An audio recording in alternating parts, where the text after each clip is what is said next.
unboxing sepeda motor hebat, unboxing mobil.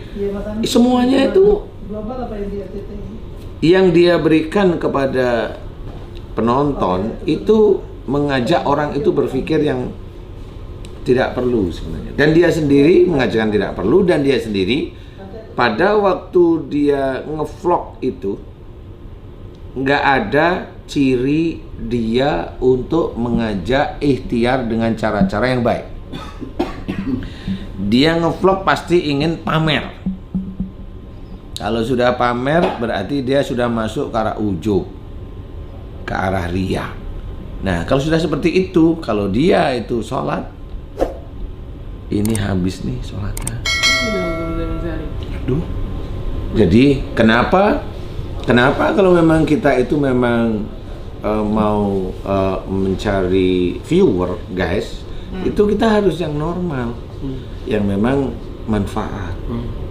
Walaupun pamannya yang melihat acara kita nggak banyak, enggak, kita tidak mencari fee dari viewer, tapi kita memberikan manfaat dari apa yang kita berikan, dakwahnya. Untuk sehari-harinya. Nah, kalau memang mau jadi YouTuber, ya jangan yang seperti itu. Punya kemampuan silahkan. Kalau hobinya loncat-loncat, silahkan loncat-loncat. Ya, boleh lah ya. Karena itu keterampilan. Tapi kalau hanya pamer kekayaan, ingat loh. Ya, yang mau diambil itu apanya? Kalau pamer kemudian ada ujubnya, kemudian ada riaknya. Lah, ini kan sudah menuju ke arah sombong nih, aku bisa nih, aku bisa nih. Nah, akhirnya kan amal solehnya bisa hilang. Nah, disitulah yang harus kita ketahui, hati-hati jadi YouTuber. Ya, ada malaikat raqib sama atid, tetap itu akan menjaga. Bagaimana seseorang yang nanti menulis komen itu kalau tidak tahu, ya, dia menulis di situ ada raqib dan atid. Kalau dia tulis intinya ada melecehkan, nggak boleh juga. Karena media umum, kenapa tidak boleh melecehkan di situ? Mau menasihati di muka umum, ya nggak boleh juga.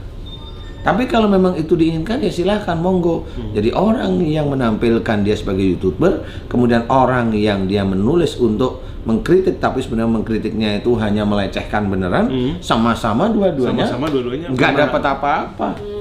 Seperti itu. Nah, inilah yang harus kita sadari. Jangan, kalau mau YouTuber itu boleh dia itu mau jadi 10 juta, 11 juta, 13 juta, silakan. Dia mendapat fee dari itu. Kita lihat aja berapa yang dia 11 juta. Dia pamer kendaraan, dia pamer rumahnya, dia pamerin ini.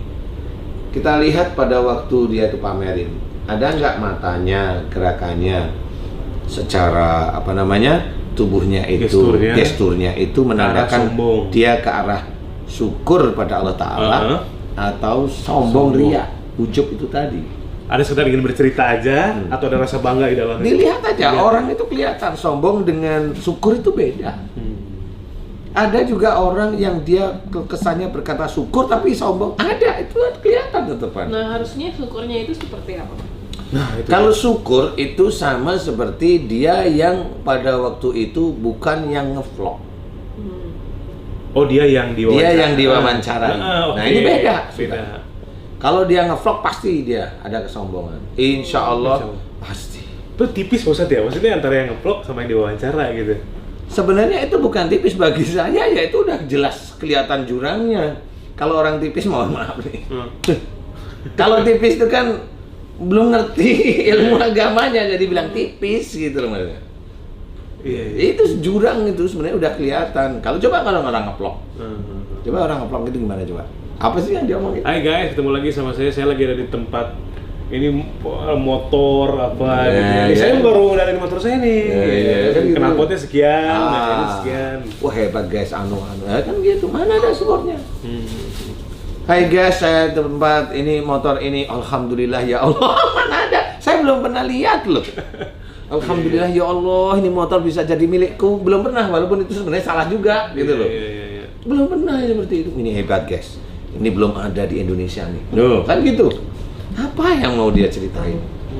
Kemudian penontonnya banyak sekali. Nah, inilah yang dibodohi oleh viewer ini, dibodohi oleh mereka. Janganlah seperti itu. Jadi carilah memang betul yang kita itu iri, ya kita iri, itu iri tentang ibadah, tentang iman seseorang. Kita iri tentang akhlak seseorang yang selalu baik. Kita iri kalau dia tuh selalu melakukan sholat sunnah, melakukan sunnah Rasul. Itu iri boleh. Iri kok pengen motor, ya nanti korupsi lah. Pak Ustadz, tapi kalau kita lihat ini tentang YouTuber maupun vlogger itu gitu ya. Karena kalau ini kan ada yang mengedukasi kita. Ada juga yang tidak mengedukasi, tetapi followernya banyak banget tuh. Pak Ustadz, anak-anak muda dengan bahasa-bahasa yang kasar gitu ya. Toksik namanya toksik ya, tuh. Kemudian tiap hari tuh kita lihat ini apa ya manfaatnya di mana ya gitu. Tapi lihat followernya banyak, bahkan sampai anak-anak kita juga ikut buka gitu. Terus ini apa gitu ya? Di mana edukasinya gitu. Tapi kalau ngomong tuh sampai kebun binatang tuh keluar semua gitu. Iya. Dari awal sampai akhir tuh kebun binatang gitu. Iya, nah, karena memang itulah yang dinamakan setan yang berwujud manusia. Makanya istilahnya kalau kita itu mencoba berdoa kepada Allah Ta'ala dengan menggunakan surat Al-Falaq sama An-Nas itu sudah betul. Berlindung kita, ya, dari godaan jin dan setan itu yang bisa wujudnya manusia. Nah itulah orang-orang itulah yang sebenarnya dia setan. Dia sholat, biarin dia sholat, tapi dia setan. Dia nggak sadar omongannya kasar. Kalau dia sholat, dia harus menjaga. Dia bisa menjaga akhlaknya. Dia harus menjaga akhlaknya. Lah kalau kita itu kelihatannya keluarganya keluarga agamis. Agamis kok begitu sih? Enggak. Yang salah siapa? Kata Ustadz Munawir, yang salah juga orang tuanya. Kenapa orang tuanya tidak bisa mendidik dia seperti itu? Dan orang tuanya juga seneng sih kalau anaknya kaya. Kan itu. Iya. Mau apa sekarang? Orang tuanya dulu cari uang susah sekali. Sekarang anaknya kaya dia biayain. Nah, kan akhirnya dibiarin. Akhirnya apa? Ayat-ayat yang dia ketahui ditukar dengan uang. Nah, itulah salah satu. Ini ngomong-ngomong nih, belum ada nih ya pembahasan begini memberikan peringatan kepada para vlogger maupun sekarang ini kan yang namanya dakwah itu kan ya memang harus. Bukan saya mau mengkritik loh ya. Bukan. Ya, tapi saya mencoba untuk mengingatkan khususnya diri saya sendiri, kan gitu ya. Umpamanya ya janganlah seperti itu ya. Kalau memang itu kehidupan sehari-hari bolehlah ya, apa aja sehari-hari apa sih. Umpamanya dia tiap hari, tiap pagi ngasih makan burung boleh. Dia tiap pagi mandiin burung boleh. Dia tiap siang atau agak siangan dikit ngasih makan arwananya boleh. Dia tiap siang ngantar anak-anak boleh. Itu kan sehari-hari nih. Nggak ada kesombongan tuh. Keseharian aja. Kan ini hati. Hebat Pak Ustadz. Bukan hebat persoalannya. Ini mah harus sama seperti momen Mas Anwar. Mau pamer lu enggak, saya enggak. Momen Mas Anwar di sini biasa. Nanti pada waktu ngevlog nih, bajunya mewah tuh. Tas mewah. Lah, ngapain? Kan orang itu nanti melihat bukan bendanya, tapi orang melihat itu adalah isi hatinya. Jadi manfaat atau enggak seperti itu. Kayak mau Mas Anwar tuh ngomong di sini.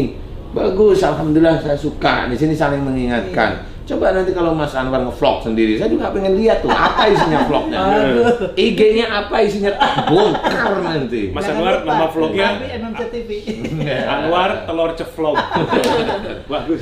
Pak Ustadz, tapi saya mau tanya lagi satu nih, atau tolong berikan ini ya, warning juga buat kita sebagai para konsumsi YouTube atau para viewers kita ya. Bagaimana? Karena kalau sebagai YouTuber, saya bisa bilang gini, ini kan vlog gua, lu mau nonton ya, kalau lu suka lu nonton, nggak suka nggak nonton. Itulah orang yang tidak punya agama bagus. Jadi kalau dia mau nge-vlog silahkan, yang manfaat itu yang bagaimana, dia harus arahkan viewernya, itu dia harus arahkan. Kalau dia ngevlognya untuk pamer kendaraan, pamer materinya dia kan otomatis mengarahkan viewernya itu untuk menjadi hampir seperti dia. Dia sadar atau tidak sadar dia mengarahkan. Sama seperti umpamanya kalau setan dalam Quran itu bercerita, saya itu hanya cuma manas-manasi saja ya Allah. Iya. Nanti setelah orangnya belok, setan tuh angkat tangan sudah. Itu setan sama. Ngeselin banget itu ya, Pak. Iya, Makanya iya. setan Nah, itu sebenarnya. di situ tuh sebenarnya itulah yang, tapi kita tidak boleh menghujat nih. Iya. Kita hanya bercerita, jangan yang seperti itu. Boleh melihat, jangan dihujat. Boleh melihat, jangan terpancing. Kan begitu nih. Sama kehidupan di dunia ini. Mohon maaf nih. Kehidupan di dunia kan ada yang kebaikan. Ada pada waktu dia itu sadar, dia ngaji. Pada waktu dia nggak sadar, di kafe agak mabuk-mabuk dikit. Dia ada masalah dengan istrinya, mabuk beneran. Kan begitu. Jadi nggak boleh juga ya seperti itu. Nah, inilah yang harus kita sadari. Seseorang itu fluktuatif imannya. Iya. Nah, kalau mohon maaf nih, rata-rata yang saya amati vlogger ini yang ininya tinggi itu rata-rata memang masalah harta, masalah kesenangan duniawi, itu yang dicari. Omongannya yang nggak karu-karuan itu yang dicari. Jarang Berita-berita settingannya dia. berita-berita settingannya dia nggak Perempuan. sadar kalau dia itu mengarahkan dirinya itu pada kehancuran. Dia nggak sadar. Nah, ini yang harus kita ketahui. Kalau memang kita itu memiliki iman, harus mulai saat ini kita harus ya janjilah sama Allah Ta'ala. Kalau memang mau ngevlog silahkan. Kalau ngevlog itu umpamanya mau jadi rajutan fee-nya, boleh silahkan. Tetapi yang halal lah. Kan nyari uang ada yang halal, ada yang haram. Kalau nyari uang yang halal ya cari yang di kantor kayak yang ini, benar-benar di situ tidak ada unsur yang dilarang agama. Kalau yang haram itu banyak, jual minuman keras ini kan itu udah abu-abu, bahkan bisa dikatakan haram kan gitu. Nah, ini sama ngevlog sama. Oh, dia mau kemana nih sebenarnya? Jadi dia mau ngarahin viewernya mau kemana? Ustaz, jadi kan kali ini kita udah tahu. Belum. Sebentar nih. Dipegang pertanyaannya ya. Pegang pertanyaan. Saya masih belum selesai, Mas. Jadi kalau seseorang ngajarkan sesuatu tidak baik di vlognya dia, itu dia kalau itu dosa dalam agama, dia akan menjadi dosa jariah. Itu akan menjadi dosa jariah, nggak main-main dia. Iya. Dia memamerkan kekayaan. Mana kita lihat syukurnya dia pada Allah Ta'ala pada waktu memamerkan kekayaan. Nggak ada. Dia hanya bangga, mau datang nih, mobilku mau datang nih. Enggak ini nih, saya mau ini. Gimana caranya? Kan begitu nih orang-orang nih. Yang begitu orang suka nih, mana ada syukur? Sujud sekali-kali. Ini sujudnya ngapain dia? Hanya pengen dilihat aja, kelihatan syukur. Enggak, wajahnya aja kagak. Nah, inilah sebenarnya dia akan menjadikan dosa jariah kalau dia mengarahkan sesuatu. Kalau itu mau silakan, dia harta dia ambil silakan, mau banyak-banyak juga nggak apa-apa. Orang tuanya dulu mendidik bagaimana? Silakan, itu anakmu, didiklah. Kalau kamu ingin mengetahui ayatnya ku anfusakum wa alikum naro, itu ingat. Jagalah dirimu dan keluargamu dari api neraka. Kalau anak kita itu memang memasuki hal seperti itu, kalau dia itu benar-benar jalan ada di bara api neraka, ayahnya ikut.